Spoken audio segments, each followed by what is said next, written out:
Rock, metal, prog, and everything in between. If you're into rock, you've come to the right place. Welcome to this episode of Talkin' Rock with Meltdown. Don't forget to follow the audio-only Talkin' Rock podcast on all podcast platforms. And now, it's time for today's conversation. Here's Meltdown. Hey, Tim, good to see you. Thanks for the time, man. Happy to be on the air in Detroit. Detroit Rock City. That's right. You got it. Here. Hey, by the way, happy belated birthday. What did you do on your birthday last week?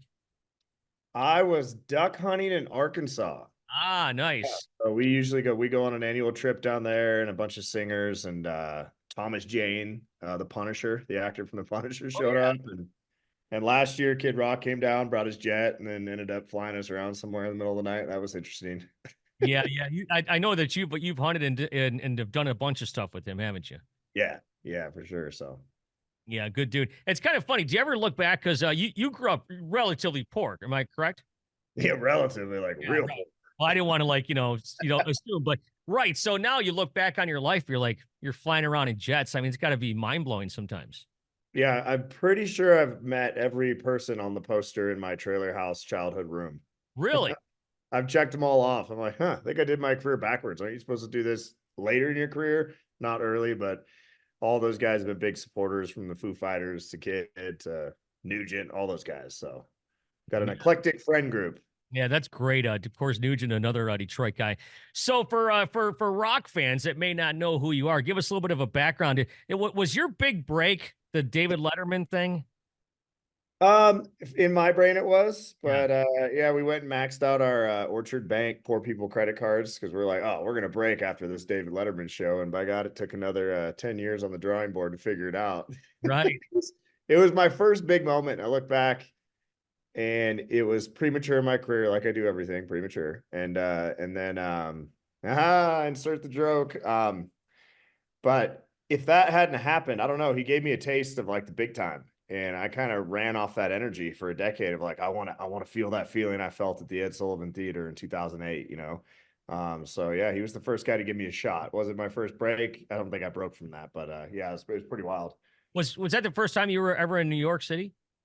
I think it was, yeah. And I was too scared to fly, so I drove up in my wife's company minivan with a baby in the back. And my band was like, dude, it was sweet. There's a guy at LaGuardia Airport holding a sign that said Tim Montana CBS. And he's like, boy, you missed it, bud. That's a great moment that you missed. Yeah, I know. So.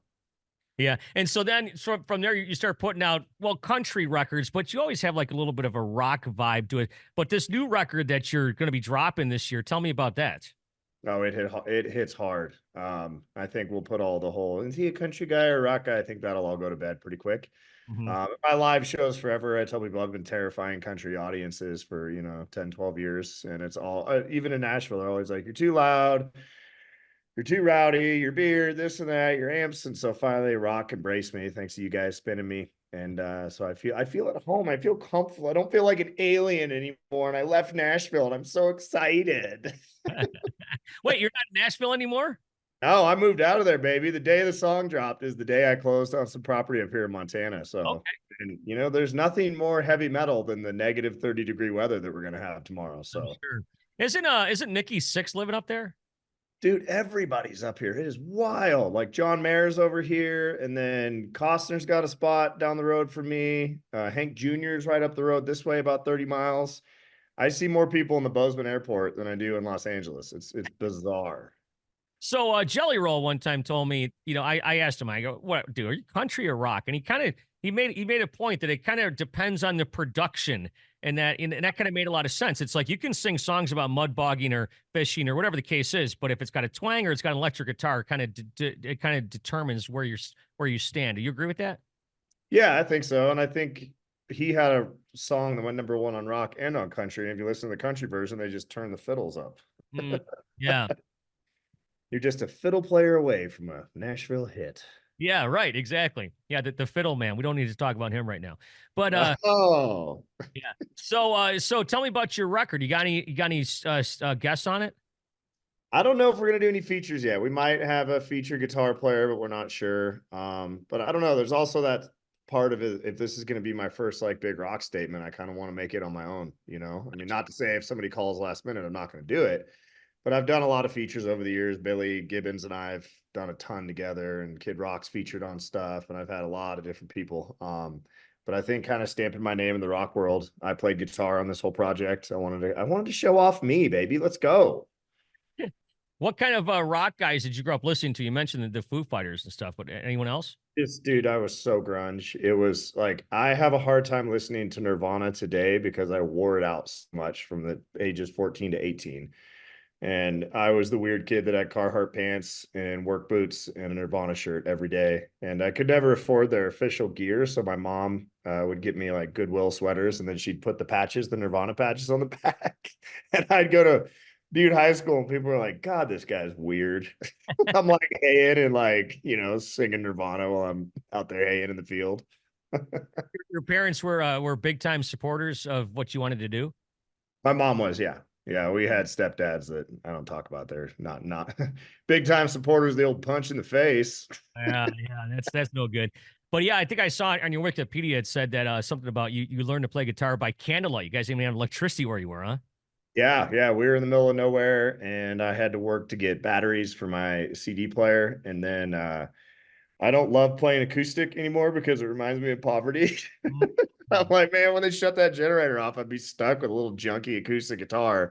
And then if they turned it on, I'd have a little amplifier. But my mom, one of the stepdads decided I wasn't allowed to play music anymore. So I'd actually have to sneak my guitar out of the back of the trailer house. And then my mom would run around and grab it and hide it in the truck. And then my teachers at Butte High School would actually give me permission slips to skip class to go to the choir room in their little quiet room and lock the door and play guitar. So I learned to play guitar at school because I wasn't allowed to play it at home. So yeah, my mom fought for me to play music my whole life. And gosh, last night I went to a choir performance. My daughter's in the choir at the same school, same teacher that let me hide my amps in that room. So it's pretty cool to come full circle there. And Yes, she's full like, circle. yeah, she's like, "Are you as obnoxious as your father?" And she's like, "No, no one's as obnoxious as my dad." Yeah, we're all obnoxious in our kids' eyes for sure. Trust me when I tell you. But yeah, you got a lot of gigs coming up this year as far as the rock world is concerned as well, with Staind and Seether. I know you're playing down in Nashville at that what is it called, the first bank amphitheater, whatever it is. Yeah, in Franklin. Yep. That's really cool. I was there a couple of years ago. That's a cool venue. Yeah, I went there recently. Jason Mraz was playing, and I'm not, you know, a big Jason Mraz guy, but I'm really good friends with Kobe Calais, and she got up and sat in with him. So we pulled my giant Black Rifle Coffee van out back, and Jason's hippie crew was like, "What is happening?" Speaking of that, you're a big supporter of the veterans. Yeah, absolutely. We started the American Thread Shoot years ago because everyone asked me to do their golfing events, and I don't do golf. And I was like, let's shoot shotguns. And so we started the Sporting Clay shoot. And gosh, this year Collective Soul showed up. Aaron Lewis has shot in it before. I had to go find him special ammo for his antique shotgun. It's like, "Tim, where's my 16 gauge?" I'm like, "Sorry, Stained. I'm on it, bud." But yeah, so this year we officially, in 4 years of doing it, we've raised 1.1 million, and we're all volunteer. Like, we don't take a dime, and we donate the checks right back to groups that we vet that go right to the veterans. So it's pretty special, man. We get to go hang out at Fort Campbell with these guys, and they're very grateful for what we've done for them, and it's close to my heart. So Yeah, and vice versa for sure, because they're the ones just sacrifice. We're just the idiots that get to be in the spotlight, I guess, or you more than me, but you know what I'm saying. yeah, and it's tough because we get relationships with these guys. And my sons went with me to Fort Campbell in June, and we went and they got into call in airstrikes from a Black Hawk helicopter, and they're sitting there on a radio like, blah blah blah. All these troops are reading them, you know, what to say, the coordinates. And my 7-year-old and 12-year-old son, sad thing, the guys we got the photos with afterwards were the crew that was killed about 2 months ago over the Mediterranean. And you know, it rocked my world. But I wanted to make a point to show my sons that, of like, hey, you know, those really nice men that we met and their families, like, they're gone. They're just like, they're gone. I'm like, yeah. So I just kind of constant reminder of like what these guys go through so that we can enjoy freedoms like rock and roll. Yeah, no doubt. I one of the biggest thrills I had in my life was doing it was a refueling mission No uh way. at 20,000 feet in the air. It was kick ass because we have we have a Selfridge Air Force Base right here, and it was really cool. It's something I'll never forget. Wow. So you had to go up when they did it? Yeah, yeah. So we were we were in Refueler or the yeah. So we were in a KC 135, I think, or something like that, and we were refueling like a C4 or something, and then it would pop out of ours and fly over about a mile to another one, and and then it'd come back. We did this for like 4 hours. It was really cool.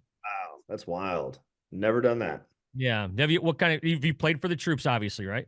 Yeah, we've done little privates at Fort Campbell. And then I don't think I've gone up with them yet. I don't think I've gone in the air with them yet. I'm kind of a wimp when it comes to flying. I have to medicate to get on a Southwest flight. And then my buddy that flies F-16s in the Air Force, he's getting out soon. And he said his goal is to get permission to take me up. And I'm kind of like not pushing for this at all because he likes to fly upside down. And I'm like, I don't know, pal. I'm with you too. And then my buddy was he was the pilot, and he did a touch and go. So I was sitting in the cockpit, didn't know this was happening, and we're about 100 feet from the ground, and we come down like this. Honestly, he pulls up. I'm like, "What are you doing?" He's like, "We're doing a touch and go." I'm like, "Oh my god!" Now you're telling me it's like, I was kind of freaking out a little bit. I'm just like you. I'm not crazy about that stuff. Change your diaper, and you're like, America, hell yeah. So you mentioned Billy Gibbons a few minutes ago, and you got this bar with him. You got your hat on there, the Wise River Club. And how long have you had that bar with Billy? We bought it August 30th, which is wild. I didn't know my label was taking a single to radio. We didn't know when we were closing.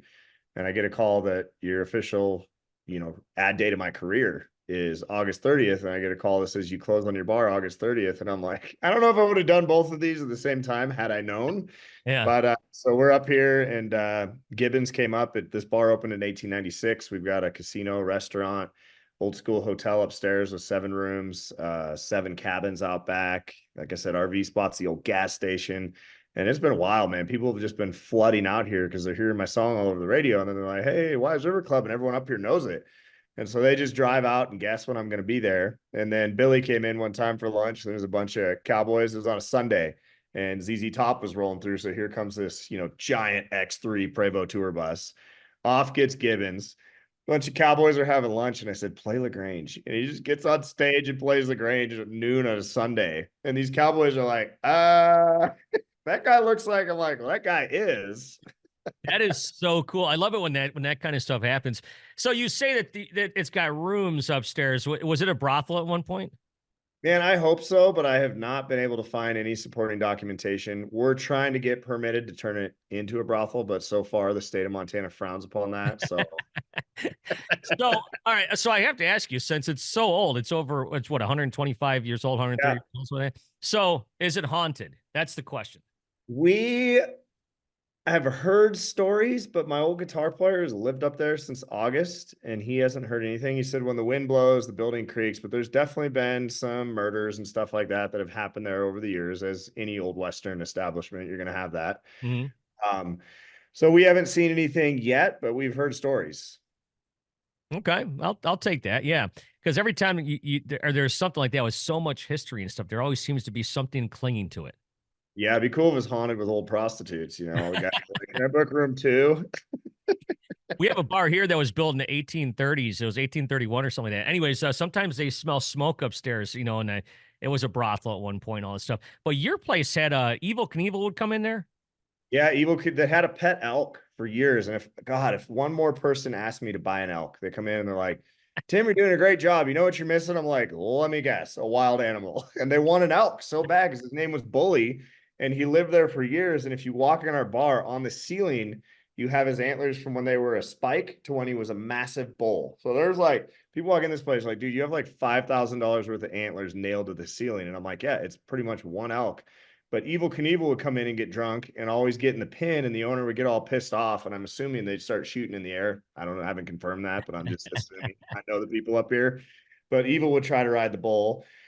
And then I got 2 emails of Hank Williams Jr. used to be in there in the 80s and would start fist fights and would typically lose the fist fights because the people up here, they're just built a little different, as one of my national buddies that just came up here said. He's like, man, you guys are built different up here. He's like, I would not mess around in this joint. How big is that town of Butte, Montana? Butte's 40,000, and we're 38 miles south of Butte, and we're 40. is our population. So, but people have been coming. We got the Big Hole River, so the trout fishing is huge, the hunting is huge, the snowmobiling is huge. We're supposed to get a big storm, hopefully today. We haven't had a lot of snow, but Kid Rock was up there. He sang on the stage. Hank Jr.'s played on the stage. Evil Knievel's rode the bull. Billy Gibbons now has played on the stage. So it's becoming, we bought something already iconic, and I feel like we're making it more iconic, by some of the stuff that we're doing. So for sure, when big stars like that show up in Butte, Montana, it's got to be a big thrill for those people. Oh yeah, yeah. And we don't even tell them when they're coming, so it just kind of right. Mouth gets around like you'll never know who you're going to see at the Wise River Club. And they're like, well, I bet I'll see Tim Montana. Like they're doing dishes, mopping, yelling at somebody. Well, listen, when you put out a big, huge rock record this year, you can hire somebody else to do all that stuff. Yeah. I'm trying to get everybody trained up. I told them I gotta get out of there and in the spring and go work. So do my real job. Yeah. Hey, by the way, so getting back to the record, is there a release date? Is there a title? I don't really know much about this. I don't think we have a date yet, and we're working on the title. I'm just gonna say it hits really freaking hard, and it's my best work I've ever done. And we wrote a bunch of it up here in Wise River. I'm making the songwriters now. I'm doing my flex. I'm like, if you want to write with me, you'll fly to Wise River, Montana. And they're like, where? But it's really cool, man. I can't talk about it enough. I've been listening to some of the first mixes, and wow, this shit hits hard. So. All right, so we're not going to be hearing this at least till summertime, I'd imagine. Hopefully spring. Okay. Hopefully spring. So, all right. Has Rock heard it? Not yet. No, I don't play my stuff because all he does is just over critique it. Like when I'm ready to get my feelings hurt, I'll send it to Bob. All right. Well, listen, man, happy belated birthday. You got a bunch of dates coming up this year with the guys from Staind and Seether and St. Estonia. Maybe we'll see you here in Detroit sometimes. You can rock Detroit, Rock City. Yeah, I would love to, man. One of my favorite towns. So thank you guys for supporting, playing, and appreciate it. And thanks, by the way, for whoever sent me one of your shirts. I think I tweeted out, if you ever want me to wear one of your shirts, just send me a black one. So I like that. There you go. That's right, old son. All right, brother. Thank you so much for your time. Yep. Thanks for having me.